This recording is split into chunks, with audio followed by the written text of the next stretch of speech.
Salam saudaraku yang dikasihi Yesus Kristus. Khotbah untuk pertayangan kita di minggu 9 setelah Trinitatis dengan tema bekerja untuk Tuhan. Dalam bahasa Toba disebut Mangula Diado Panlilibata. Kita ambil dari kitab Amsal 6, mulai dari ayat 6 sampai ayat yang ke-11. Demikian bunyi firman Tuhan. Hai pemalas, pergilah kepada semut, perhatikanlah lakunya dan jadilah bijak. Biarpun tidak ada pemimpinnya, pengaturnya atau penguasanya, ia menyediakan rotinya di musim panas dan mengumpulkan makanannya pada waktu panen. Hai pemalas, berapa lama lagi engkau berbaring? Bilakah engkau akan bangun dari tidurmu? Tidur sebentar lagi, mengantuk sebentar lagi, melipat tangan sebentar lagi untuk tinggal berbaring. Maka datanglah kemiskinan kepadamu seperti seorang penyerbu, dan kekurangan seperti orang yang bersenjata. Demikian firman Tuhan. Saudaraku yang dikasihi oleh Yesus Kristus, perlu sekali kita ketahui bahwa tingkah laku atau attitude sama pentingnya dengan kemampuan yang kita miliki atau ability. Setiap kita telah diberikan Tuhan kemampuan ketika kita terlahir ke dunia ini. Kemampuan itu biasa kita sebut dengan talenta, harus kita kembangkan dengan berbagai cara. Hal itu kita kembangkan lewat sekolah secara non-formal, yaitu pertama sekali di tengah keluarga, sekolah formal dengan pendidikan yang resmi, kemudian juga dengan bekerja, berupaya mencari pengalaman dari apa yang telah kita kerjakan setiap harinya. Namun kita jangan salah, memiliki kemampuan yang hebat itu belumlah suatu jaminan bagi kita sehingga hidup kita ke depan lebih sukses. Karena itulah kemampuan itu tidak bisa kita andalkan bila hanya dengan memiliki gelar, memiliki pengalaman, dan juga dengan mengembangkan talenta-talenta atau kemampuan yang ada dalam diri kita sendiri. Untuk itu perlu sekali kita memperhatikan tingkah laku atau sikap atau attitude kita. Sebab tingkah laku itu sama pentingnya dengan kemampuan, harus kita perhatikan bersama agar hidup kita lebih baik ke depan. Paulus berkata dalam 1 Timotius 4 ayat 12b, jadilah teladan bagi orang-orang percaya dalam perkataanmu, dalam tingkah lakumu, dalam kasihmu, dalam kesetiaanmu, dan dalam kesucian. Dalam bahasa Toba, gabe tiruan niak kana porsea maho di pakatayon, di parange, di holong ni roha, di haporsiaon, nang di hatomanon. Memang dalam hal berperilaku, kita tidak butuh pengakuan orang. Artinya kita mau berbuat baik agar orang memuji kita sebagai orang yang baik. Bukan itu hal yang perlu kita perhatikan, sehingga kita mestilah memaksakan diri untuk bertingkah laku yang baik. Kenapa? Kalau memang kita mau berbuat baik hanya agar orang lain mengakui kita sebagai orang baik, masalahnya kita tidak bisa menyenangkan semua orang. Sebaik apapun yang kita usahakan agar diri kita dipandang orang lain sebagai orang baik, itu tidak akan bisa. Karena tidak bisa semua orang kita senangkan. Berbagai macam orang pasti berbagai sudut pandang, berbagai perasaan, dan berbagai komentarnya terhadap kita. Jadi kita mesti menjadi teladan atau bertingkah laku yang baik. Itu adalah sebagai penyeimbang atau melengkapi kemampuan, ability yang Tuhan berikan kepada kita. Sehingga kita bisa menjadi pribadi yang lebih baik lagi ke depan. Namun kalaupun kita katakan bahwa kita tak butuh pengakuan orang dan kita tidak bisa menyenangkan semua orang, jangan justru jadi itu menjadi alasan bagi kita untuk tidak mau berubah. Sehingga kita tetap menjadi batu sandungan bagi orang lain. Kita menyerah bahwa dengan ketidakmampuan kita menyenangkan semua orang, sehingga bagi kita rasanya tidak ada gunanya berbuat baik. Biarlah jadi diri sendiri. Itu hanya jadi alasan bagi kita. Sehingga kita dari hari ke hari dalam tingkah laku, dalam pergaulan dengan orang-orang lain, kita tidak mau berubah. Saudaraku yang dikasihi oleh Yesus Kristus, sesungguhnya ada 3 prinsip penting yang harus kita hidupi agar kita memiliki kepribadian yang lebih baik ke depan. Apa itu? Yang pertama, jangan jadi beban. Yang kedua, jangan aji mumpung. Yang ketiga, jangan membiasakan diri berhutang. Jangan jadi beban tanpa kita sadari. Diri kita mungkin sudah jadi beban bagi keluarga, bagi sesama, terlebih bagi gereja. Kalau kita hanya menjadi pembuat masalah, tidak pernah di pihak mengambil solusi terhadap permasalahan, berarti diri kita sudah menjadi beban. Misalnya kita masuk ke sebuah perkumpulan, apakah itu persekutuan marga, persekutuan kategorial di gereja, ataupun syarikat di kampung kita masing-masing. Apabila diri kita tetap menjadi penyumbang masalah, kita tidak pernah di pihak memberikan solusi, maka sesungguhnya diri kita sudah menjadi beban bagi orang lain. Jangan-jangan di tengah keluarga kita juga, apakah kita sebagai ayah atau sebagai ibu, bahkan sebagai anak, mungkin juga tanpa kita sadari diri kita sudah menjadi beban. Dengan sikap atau attitude yang kita miliki, keluarga kita sangat terbeban dengan keadaan kita. Maka kita harus punya prinsip, saya tidak akan menjadi beban. Meskipun kita memiliki berbagai kekurangan secara pribadi, tetapi dengan memiliki prinsip bahwa dalam kekurangan ini saya berupaya tidak menjadi beban di keluarga ini. Saya tidak menjadi beban di persekutuan marga ini, tidak menjadi beban di gereja dan di tempat-tempat lainnya. Yang kedua, jangan jadi aji mumpung.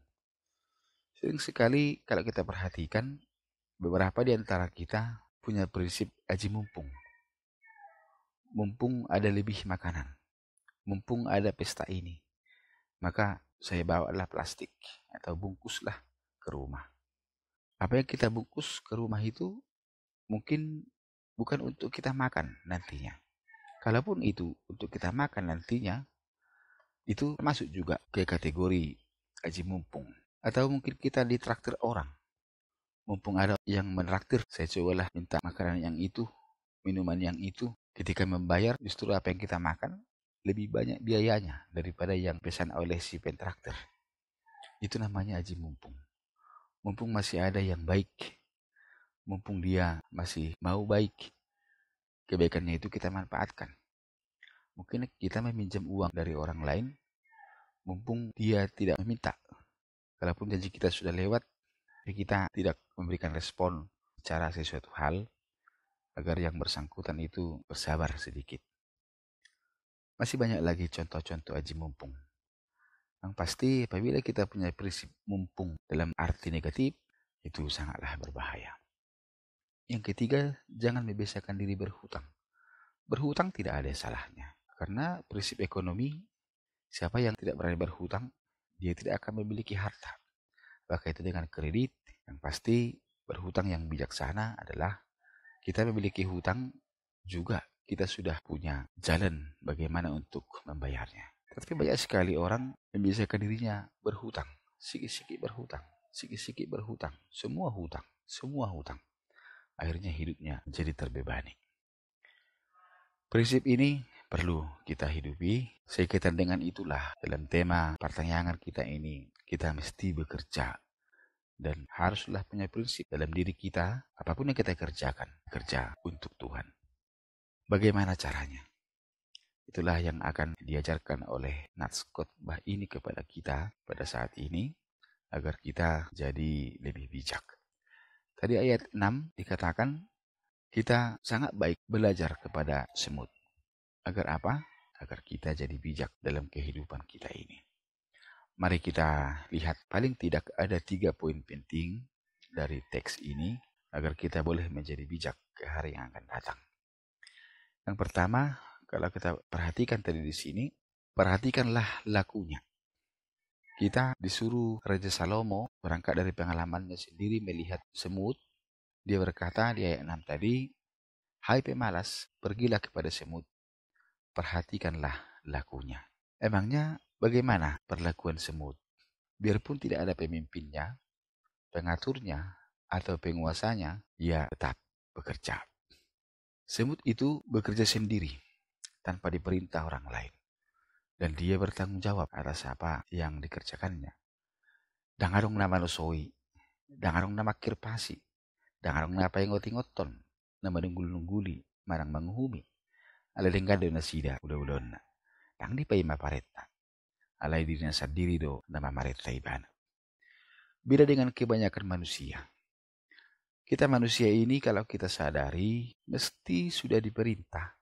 Jawabannya sering sekali, ya, nantilah, tunggulah. Mesti ada pemimpinnya. Banyak orang bekerja hanya ketika di depan pemimpinnya. Istilah biasa disebut ABS, asal Bapak senang. Tetapi ketika pemimpinnya itu tidak ada bersama dengan dia bermalas-malasan. Bila demikian berarti dia mau bekerja apabila ada yang memonitor. Sesungguhnya pekerjaan kita jadi maksimal kalau keinginan mau kerja itu bukan karena ada orang yang melihat, tetapi karena dari niat diri sendiri. Reko situ tulo ganup pita mangarajai diri. Mamareta dirita sendiri mangula kaulah nadenggan jalan berguna.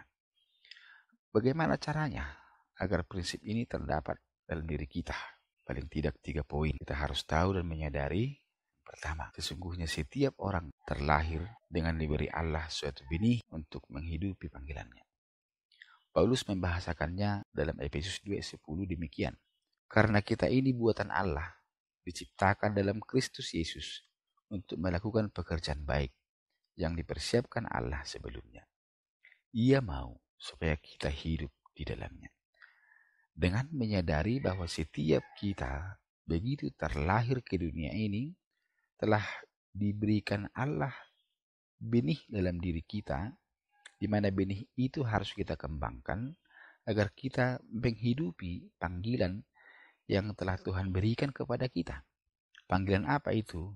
Untuk melakukan pekerjaan yang baik. Dan bentuk pekerjaan itu sesungguhnya telah Allah persiapkan sebelum kita lahir.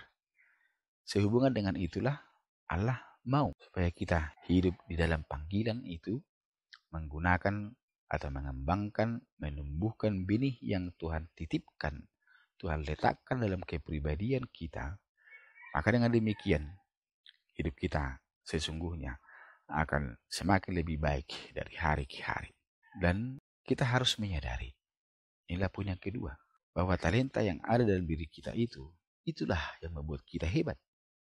Talent make you so good. Yang kedua, panggilan itu membuat kita bersemangat. Calling makes you passionate. Kita semua tadi terpanggil untuk melakukan perbuatan baik. Dengan menyadari panggilan itu, maka kita tetap semangat. Karena kita terpanggil untuk bekerja atau hidup lebih baik. Bukan untuk semakin hancur atau tanpa tujuan. Dan visi di dalam diri kita membuat kita tetap bertahan dan maju terus. Vision keeps you so going.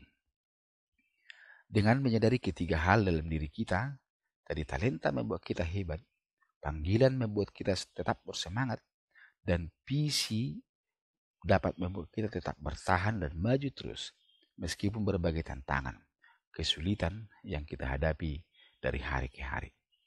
Jadi orang yang memiliki passion atau semangat dalam dirinya, sesungguhnya tidak perlu dipaksa bekerja, karena dia tetap semangat walau tidak ada pemimpinnya.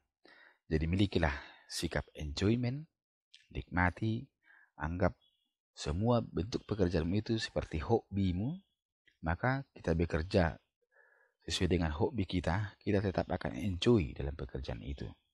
Milikilah passionate atau semangat, dengan semangat itu kita akan tetap bekerja kalaupun banyak tantangan yang kita miliki, dan juga tetaplah bertahan dalam visimu, yaitu menjadi orang yang lebih baik ke depan.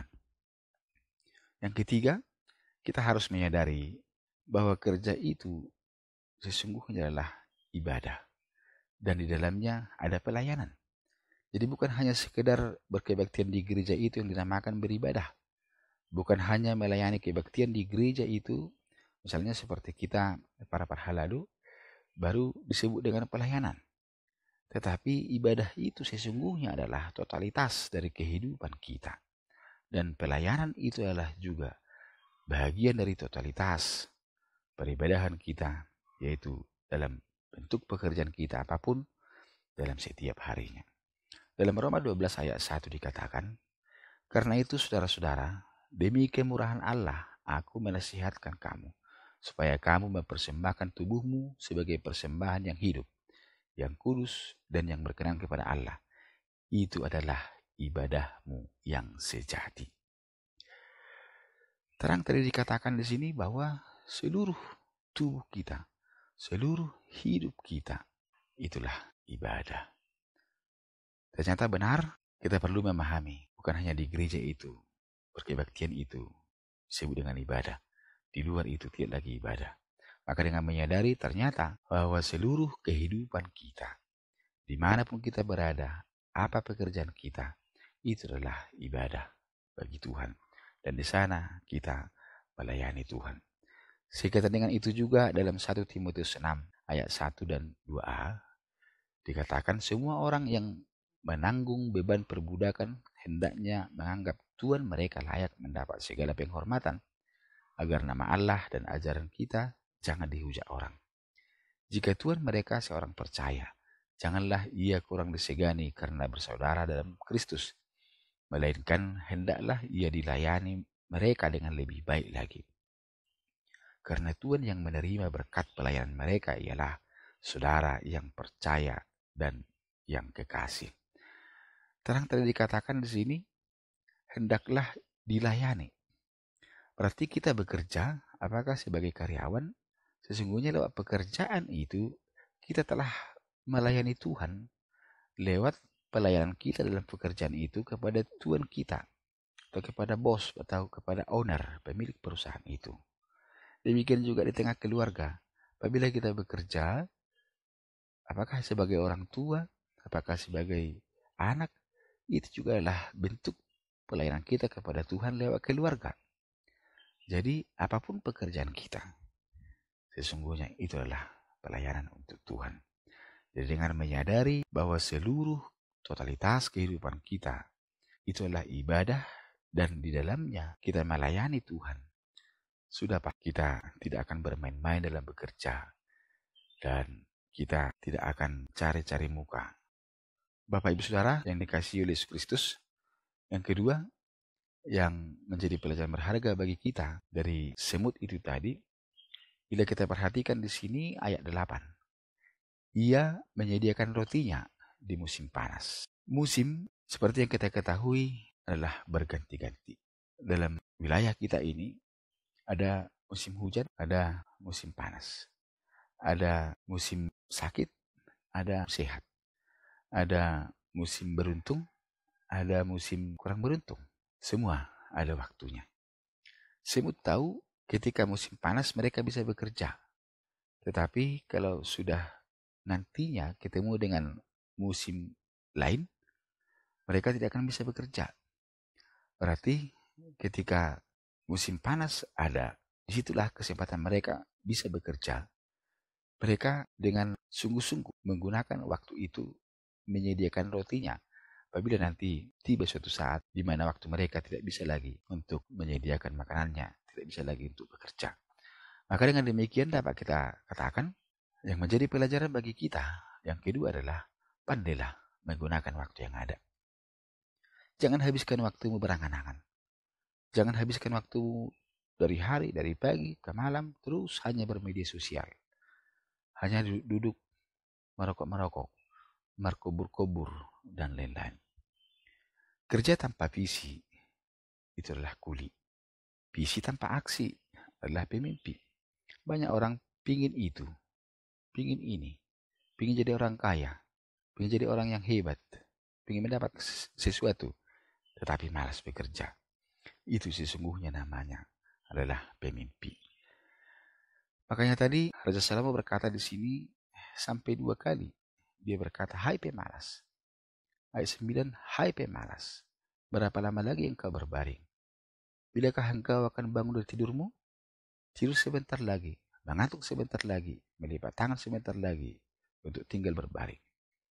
Apabila demikian sikapnya, maka kemiskinan akan datang kepadanya, sama seperti seorang penyerbu, dan dia akan berkekurangan, seperti orang yang bersenjata.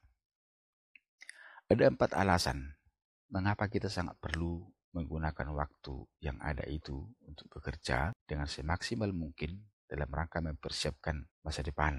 Apabila musim di mana nantinya kita tidak bisa bekerja, apakah karena sakit, karena tua, musim atau saat di mana kita sangat membutuhkan sesuatu. Yang pertama, kita perlu tahu semua unsur transformasi atau perubahan sesungguhnya butuh biaya. Agar anak kita pintar, butuh biaya. Agar istri kita tetap awet muda, itu juga butuh biaya. Beli lipstiknya, beli bajunya, beli parfumnya, dan lain-lain. Agar penampilan kita tetap fresh, itu juga butuh duit. Mengawinkan putra-putri kita, itu juga butuh biaya. Pokoknya semua perubahan yang terjadi dalam kehidupan kita, sesungguhnya adalah butuh biaya. Karena itu, jangan malas. Pergunakanlah waktumu yang ada. Mumpung pada saat ini, kau masih muda. Mumpung pada saat ini engkau masih memiliki pekerjaan. Mumpung pada saat ini engkau masih sehat. Mumpung pada saat ini tanggunganmu belum seberapa karena anakmu masih kecil. Ketika nanti tiba waktunya, kamu tidak bisa lagi bekerja, kamu sudah tua, sudah lemah, tenaga berkurang, padahal kebutuhan bertambah. Ingat, jangan malas, jangan hanya tidur saja, jangan hanya ngobrol-ngobrol yang tak penting, jangan hanya duduk santai, jangan hanya bermedia sosial, habis waktumu, karena waktu tidak akan bisa kembali lagi. Yang kedua, kata uang, kalau kita perhatikan dalam Alkitab kita, ternyata banyak kali disinggung. Lebih dari 2300 ayat. Mengapa demikian? Ternyata Alkitab juga telah mengajarkan kita begitu pentingnya mempersiapkan finansial kita. Begitu pentingnya kita harus mengetahui dengan benar bagaimana mempergunakan finansial kita. Mempergunakan keuangan atau harta kita. Dalam khotbah Yesus, kalau kita perhatikan tentang uang, itulah yang terbanyak ketiga yang dibicarakan. Terbanyak pertama, yaitu soal kerajaan Allah. Terbanyak kedua, soal pengampunan. Dan terbanyak ketiga adalah soal keuangan. Itulah sebabnya Yesus tidak pernah menyandingkan dirinya kepada ahli Taurat, tetapi dengan Mammon. Kalau kita perhatikan di Matius 6 ayat 24, di sana dikatakan, tak seorang pun dapat mengabdi kepada dua tuan.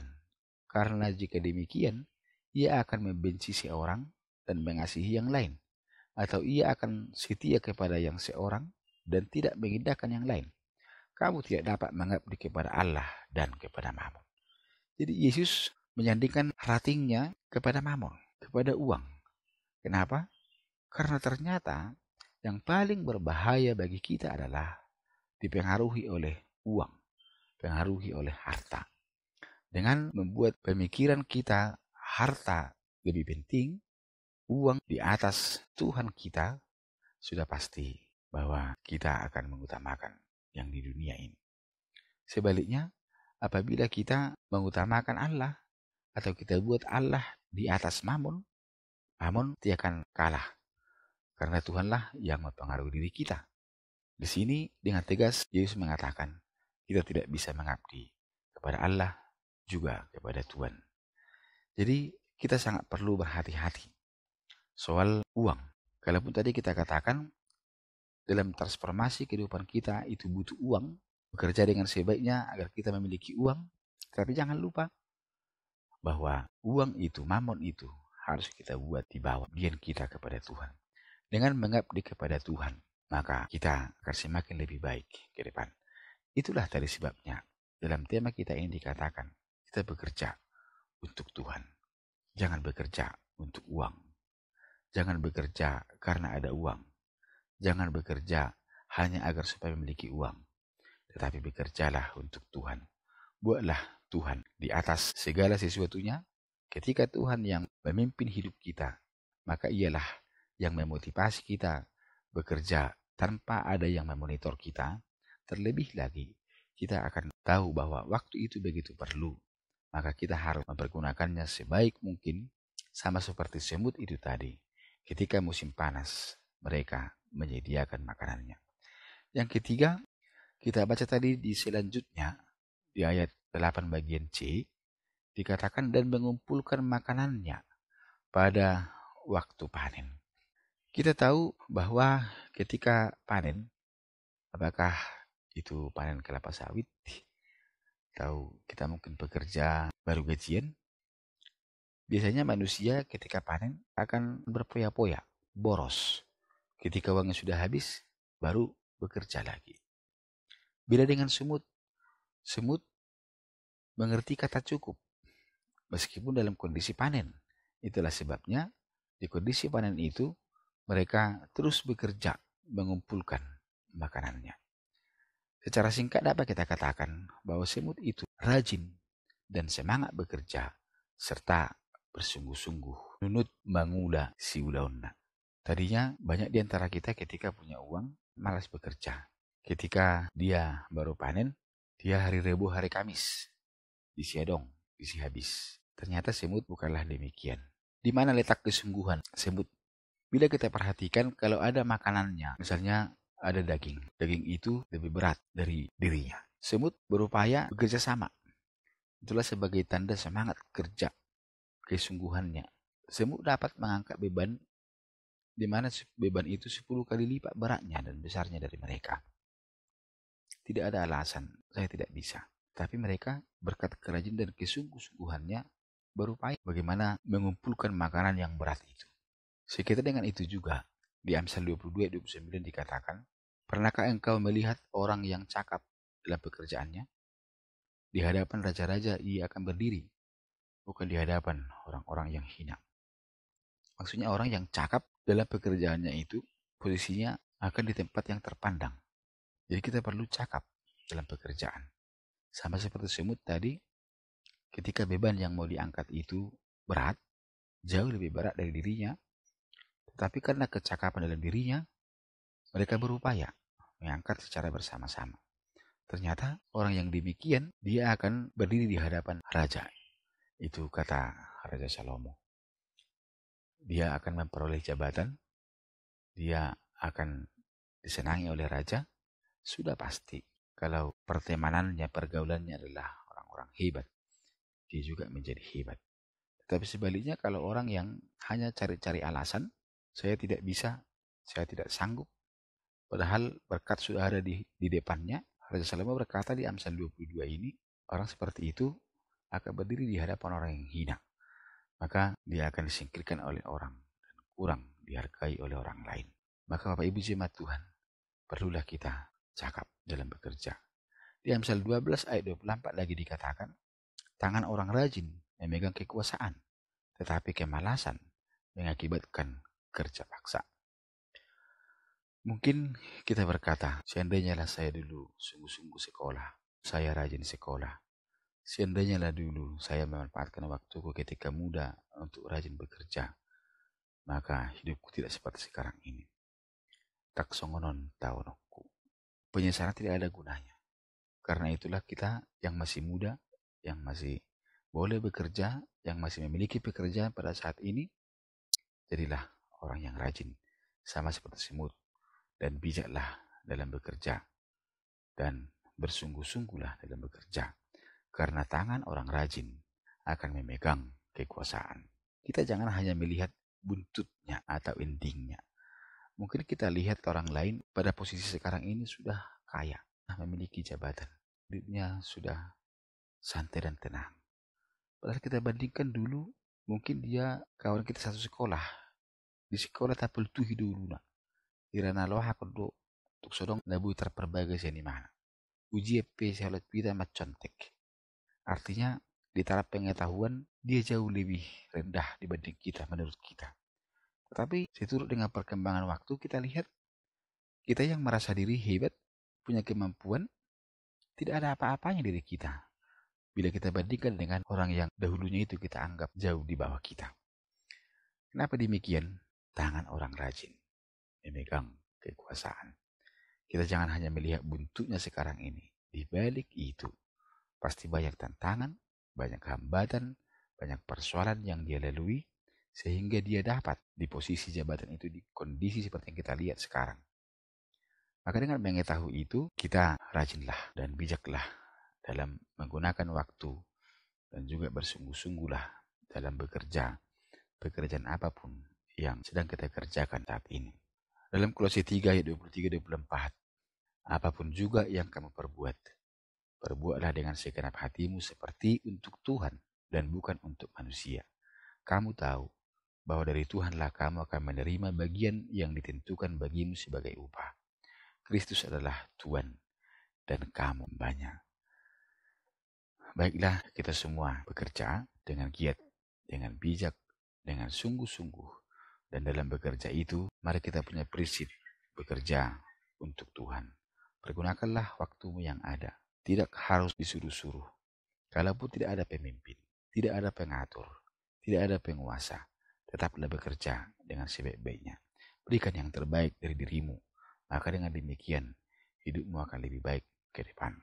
Tingkah laku, attitude, sama pentingnya dengan kemampuan. Mungkin kita memiliki banyak kemampuan pada saat ini. Kemampuan itu haruslah kita barengi dengan tingkah laku atau attitude yang baik. Jauhkan kemalasan.